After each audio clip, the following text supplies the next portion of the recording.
Hey everybody, this is Tim Ritchie with Baird and Warner Real Estate. I just want to stop and say hello. Fortunately, good thing I've been busy this last week with a lot of real estate stuff happening. Unfortunately, I didn't get out the weekly market snapshot, which I've been trying to do on a weekly basis, which basically gives you the numbers from MRED. It's the Midwest Real Estate Data. That's the data from the Midwest region through the multiple listing service. That's the place that when people go to sell their home, they list their home on the MLS or a rental. So I wanted to try something new and do this in person. So I'm not quite the techie as some people are. I'm going to try to share my screen and we can look at the information together. So, right, get a drum roll, and all right, I think what you're looking at right now, I hope you can see my screen. So we're going to go back down to, where's the weekly market snapshot?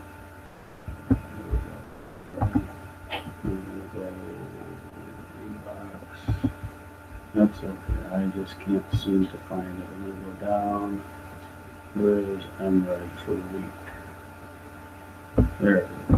I got it. I got it. So I got the cover. And here we go. We got.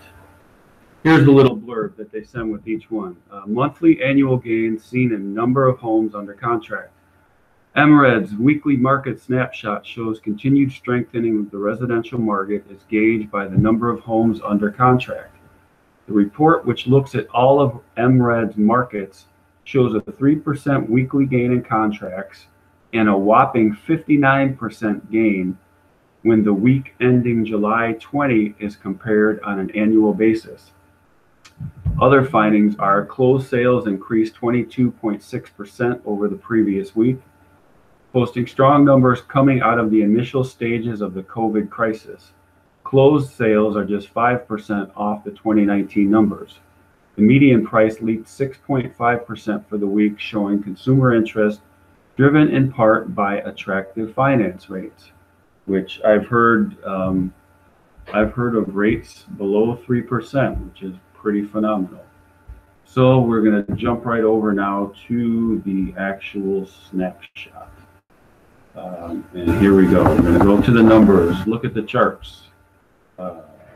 Weekly market snapshot, residential real estate, July 20th, 2020, Midwest real estate data. All right, residential status snapshot. This is a chart of the closed listings. You can see right here. These are the closed listings for the week of 7/13 to 7/20. You can see the trends. The green is 2019, the blue is 2020, and currently right here at this point in time, we are very close to where we were as far as, in spite of COVID. I mean, this, you can initially look at this chart and say, well, look, we're down for closed homes for 2020. But if you look at it in the context of, you know what, we shut our country down back in March, and now we're just beginning to make up for lost time. So this is a pretty phenomenal thing right here, that we're almost at the same level as we were last year, in spite of shutting our country down for 3 months. All right, so we'll go to the next slide. This is homes under contract. That means that homes that are out there, people put offers on and they're tied up and they're waiting for closing. So again, this is last week, or the week ending July 20th. Here's 2019 with 3,149, and here is 2020. And if you look back, here's June's number. Go all the way back here. We'll go to the end of March. We started out the year strong, then COVID hit. We took a dive. But now we've come roaring back, and we're well ahead of where we were this time last year. All right, Next chart is new listings. Okay, and anybody in real estate right now can confirm the fact that you look at this and we're just about the same place we were right now. And what we're experiencing is a supply shortage, that there's not enough not enough homes on the market for people that want them. So there's kind of this, people are kind of cautiously waiting to get into the market.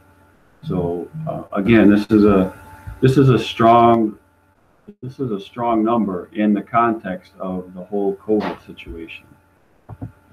Let's see, going to rented listings. Rented listings are slightly down compared to last year. My only thought is that with cheaper money right now, you have rates below 3%. Maybe some people are considering buying instead of renting. I mean, that could be one reason, but that is just my speculation. Let's look at the next chart. Active and temporary. These are showing what's actually out there now, what's on the market, waiting to be bought and sold. We have totally active is 72,000, and then the temporary status, which is temporary status, we have 2,910. Those are homes that they are in the MLS, but they currently cannot be shown, which some of you know I'm selling my home, and it currently is in the temporary status. It's on the market, but I cannot have showings right now. So instead of having it shown as an active status, it's shown as a temporary status. So that's what that number is right there. Okay, going to open houses. Big numbers for open houses. Not sure why they don't have the numbers for last year, but anyways, these are good numbers. I mean, open houses are huge. I sat in on an open house last week, and I had 19 groups of people lined up down the front walk of the house, down the public sidewalk, waiting to get in to take a look at it. And then it went under contract the next day. That was the first day it was on the market that we showed it, and then the next day it went under contract. So that's the kind of phenomenon that's been going on out there. Let's see, next we've got the impact of COVID. All right, so this chart is the number of showings times people are going out, or the showing time is it's an electronic tracking thing that agents use to confirm showings and to provide feedback when they've shown a home. So you schedule a showing through showing time, and it's confirmed by text, and then you also follow up by giving response to the showing. So that's what showing time is, and they collect that data. So you can see this is 2020, and here at COVID, we tanked, totally tanked. But then since then, we've come roaring back, and we've passed right here, we passed 2020 or 2019's numbers, and now we're well above 2019's numbers. So that's a good sign. It shows here we're above 33% over last year. All right. This here is the average sold price versus the median sold price.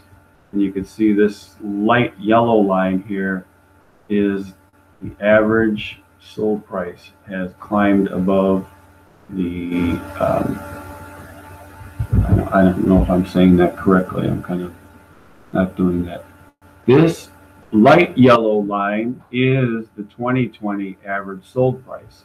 It currently is above the 2019 average sold price. So all that to say is that prices are up from last year. I know a lot of people have been kind of whispering, they're waiting in the shadows, thinking, you know, I don't want to sell my home now. I'm afraid I'm going to lose a lot of money. People are panicking because of COVID. That's not the case. I mean, from these numbers and just from what I've experienced is that they're getting multiple offers, and prices in some cases are being bid up.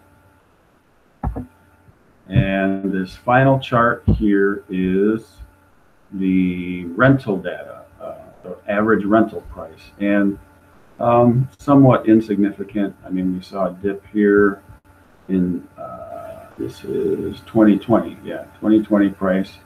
Saw a dip at the end of June. I don't know. I know, like where we live here, the campus of Northwestern University is here. So I think this is an unusual year for them due to COVID. I think a lot of people packed up and went back home after the school year. That is, again, just my speculation. But you can see here that the prices compared to last year are about the same, and the price over last week is slightly higher. So let's see if I can stop sharing without hanging up on this. Stop sharing. I'm going to go back here. I think you can see me. So all I have to say is that stuff is moving in real estate, yeah, the stuff is moving in real estate. If you're looking to buy, sell, or rent anything in the state of Illinois, I am licensed to do that. Would love to help you. I actually enjoy doing this. I left another job in the trades because I simply like working with people. So if there's any way I can help you out, please get a hold of me. Now I'm going to see if I can end this without destroying it.